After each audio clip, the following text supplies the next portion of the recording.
Hey Bashers, this is the Arrma Big Rock 6S BLX, and in this video we're going to do the review on it. We've already done the video for the first look where we get it out of the box, show you what you get for your money, and give you our basic first impressions. And we did a repair video on it because we already broke the front end once, but at the same time conditions sometimes dictate damage, and that's how that goes. In this video we're going to go ahead and show you the running footage for what we've done with it, and we're going to give you our thoughts on what we think of this vehicle, and then we're going to ask our 4 questions. Is it fun? Is it durable? Is it worth the money? And what's the total points here at the channel? Check this out.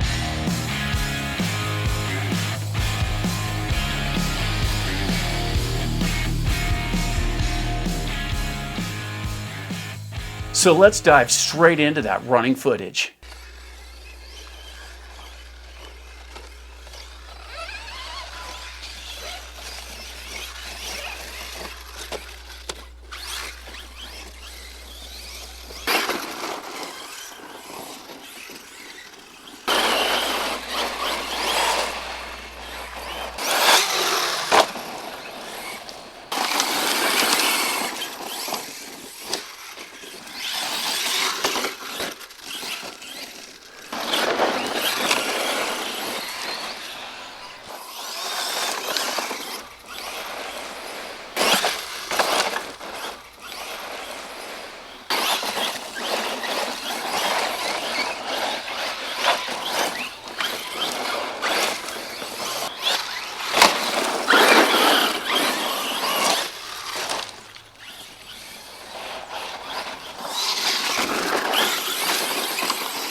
All right, so there's the running footage for the Big Rock 6S BLX, and this one was a lot of fun to play with. It really was. It's got the nice long wheelbase.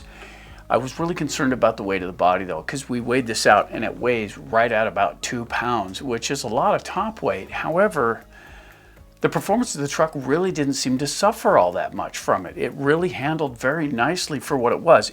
I'm not a fan of the tires really, because they have a tendency to allow it to skitter a lot and break the back end loose. I think they could use a bit more traction. I think the next time I run this, I might try the Fireteam tires on it and see how those hold up. But for the factory run, these things are pretty good. If you get them out on something with some good traction, they work really well. But if you get them in the rolly stuff, You need something with a bit more aggression to them. Still, they did do the job. They don't swell up all that much, and they held beautifully. It was a nice thing. We did wind up coughing this one up, so we lost the lug nut, and away it went. The wheel nut took a hike, and this one came off. No big deal. We put a new wheel nut on it. Problem solved. The body did suffer a little bit of damage, and we ran it hard. That is true, but we ran it the way it would be run if you had one and you were taking it through the terrain. We did, and we do have a pretty nice crack right along here. This is a nice add-on. This whole in-bed for the car itself, it's a beautiful add-on, but we did wind up breaking the body right here. It's just a small crack. It's hard to see. We'll try and get you a close-up of that one, but other than that, it's not too bad. This side looks good. There's the usual scuffs and scrapes that you'd get with it, and we do have a small crack right here at the fender, but I believe that's it. Let's give it a real quick look here to see if, oh, nope, not quite.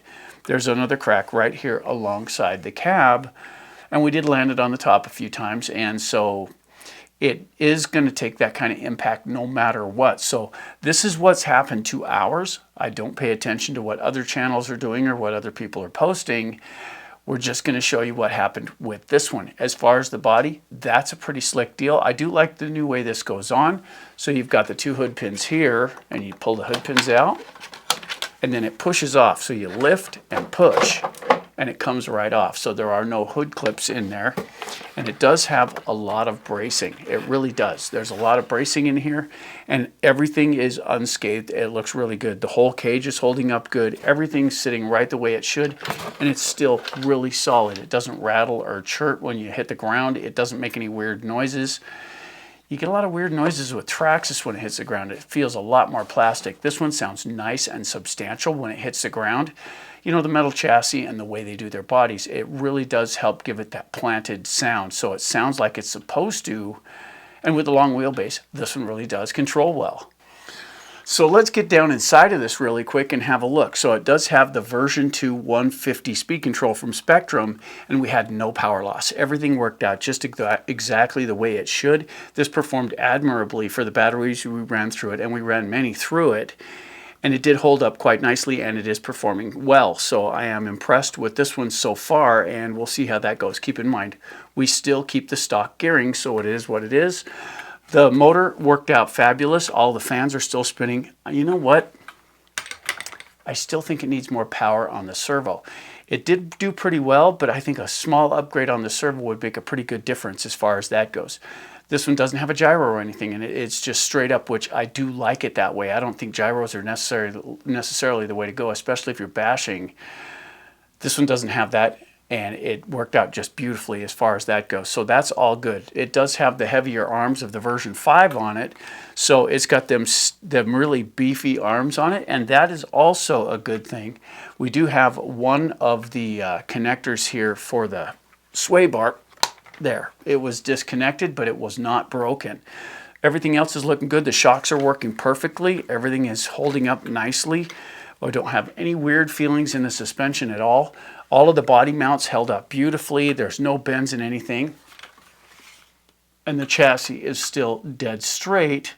So that's a beautiful thing too. I think that big cage inside the top, the way it fastens into this, I think it actually gives it a lot more rigidity. And it's working very nicely. Still, this is a pretty expensive rig, so if this really doesn't do it for you as far as how it looks, I would look into something else, but I will say this, it has the long wheelbase, and that makes it a lot more stable. One note I do want to add, though, is the scale look of this is amazing. The way they've got the embeds for the grille, for the headlights, the mirrors that swivel and stuff, and they held up really nicely. The bumpers. The entire back of the bed is an embed. It's not Lexan. It's a cast part, and it's put in place. It's plastic, and it adds a lot of strength to the body. You know, with the X-Max and rigs like that, you get a lot of buckling right in here, and it destroys the body. It has a tendency to break things down in the back when you land on it. But this tub they got in the back gives it a lot more strength, so it can handle those impacts without being a real problem. That being said, the batteries lasted a good long time, and like I said before, we are running the stock gearing, so it is the way it came out of the box. I do want to talk about the radio, though. This is the SLT3, and this is what came with it, Big Rock. So this is the one that came in the box, and it worked out just fine. It did work out really well. On this one right here, this knob right here turns down the dual rate for the steering, so you can back off your steering or add to it. I am running it in the maxed out position, so I'm getting as much steering as I can. And there were times when I still didn't quite get enough, but throttle pumping and control that way sort of countered that pretty nicely. But there were times when I just couldn't get it to go where I wanted it to. And the thing is even as long as this is, it is possible to get the front wheels up a little bit so they don't gain the traction. So I'm not going to blame it all directly on the servo and the steering. Part of it is the condition as well. Still, I would like to see a bit more. This did handle nicely, and it is a fairly decent radio, and I think I'm getting to where I'm more comfortable holding on to them. I haven't really liked this radio since it came out. There are things about it that just itch at me, but they do work. I don't want to give you the wrong impression here. These do work. They have good range, and as long as things are styled up and working properly, this is not a bad radio. For me, it just doesn't quite do it. I like the DX3 better, or the DX5 or the DX5C. I prefer those. I like the controls that they give you, and with the DX3, you have the ability to tune your brakes. You can deal with the gyro. All that's in there, and you can set things up just a little better with it that way. But as far as that goes, this one, just a little bit basic for my liking. So all that being said, let's get on to our 4 questions. And question number 1, is this thing fun? Well, it's a long wheelbase 6S truck. Of course it's fun. It really is. It's an amazing truck to drive because of the control that longer wheelbase gives you. I would like to see a bit more traction in the tires, but overall, I think we're going to go ahead and give this one 9 out of 10 for fun, because at its size, it handles rough terrain really well. It really rips when you pin it, and we haven't even geared it up yet. This thing is ripping right out of the box for what we like to do. And if you're new to the hobby, I recommend that you run that on a smaller battery to start with. Leave the stock gearing and get a feel for it before you take off at full tilt, because this thing does go fast enough to hurt something, hurt someone, or break things. And that could be a liability you may not want. So I would definitely start out small, run like a 4S battery in it, and keep the stock gearing. Play with it for a charge or two and get good and comfortable with it. And once you're comfortable with it, kick it on up to 6S and see how it works for you. Always be careful and always respect private property. But we're going to give this one 9 out of 10 for fun. And question 2, is it durable? Well, it is pretty durable. It did take a pretty good beating, and it came back more or less unscathed, except for our one adventure into the motorcycle track where we did catch something that was pretty solid, and we did break the whole left front end off the car. So it tore both of the arms off, and it broke everything, and it was just dangling by the connection rod for the steering. And it did do a full snap on everything. Now, it is a pretty heavy car, and it did come to more or less a dead stop.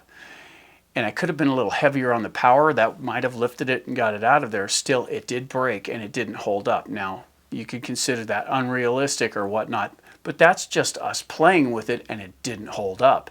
So we're going to ding this one 2 points for breaking it in the middle of our tests, and, of course, for what we've got on the body damage as well. That's another one. So we're going to give this one 7 out of 10 for durability. And question number 3, is this thing worth the money? Well, right now, as of the filming of this video, A Main Hobbies is selling this very truck in the same color for $699.99. Rounded, it is $700 for this kit, which is pretty expensive for an RC when you think about it.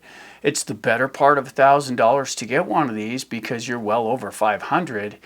And once you're into that, you get almost everything you need, because if you don't already have a charger and batteries for it, then you have to buy those as well, which can be a pretty significant outlay of money to get you started with this truck. But if you're already into the hobby and you want something that really stands out, it really looks cool, and you like that scale look of the body, it would be worth it under those conditions. It does handle pretty well, and it is everything you'd expect a 6S platform car to be. It's pretty rigid on the chassis. Everything seems to hold together really nicely. We didn't have any problems with any of the differentials. Everything ran smoothly. And the gearing, for being metal on metal gearing the way these are set up, it was actually pretty quiet compared to the new Creighton EXB version 2. That thing was noisy as heck. This one, on the other hand, nice and quiet as far as that goes. if you're rating them one versus the other. This one wins in the quiet category. Still, $700 plus batteries and charger is a lot of money. For that reason, we're going to give this one 7 out of 10 for value. And question number 4, what's the total score here at the channel? Well, the Big Rock 6S BLX comes in at a solid 23 out of 30. And that's not bad. It's a lot of fun, and if you can afford it, I recommend getting one because they are fun to play with, and they have some neat little trinkets about them. The way the wheels are designed, the offset, it's all very unique to this particular model. And if you look up on the shelf, you'll see the small brother to it right there, and that one's fun too. So this is a really cool rig, and 23 out of 30 is fair. So if you haven't already, don't forget to bash that like button and help our content spread. You know, we really enjoy the new machines, and it's always cool to see what they come up with. It's just kind of sad when you have to take something shiny and brand new like that and put rash on it. We've got some rubbing here, we've got some scratches over the top. We don't have anything super bad, but we do have the brakes and things that are in here, and that's unfortunate that it comes to that. But that's what these are designed for. They do sell extra bodies if you want to make one look all pretty. But this isn't supposed to be pretty. It's supposed to be useful. It's a toy. Play with it. Use it. Make it do what it's supposed to do. Or you can have a shelf queen. No matter how you want to go, you're not wrong. If you want one that looks cool on the shelf, believe me, we have some of that. But if you want one that's all action, that's okay too. If you have anything you'd like to add for this video, please feel free to get in the comments down below and help others along the way. For AJ Jam Studios, I'm AJ saying, keep bashing.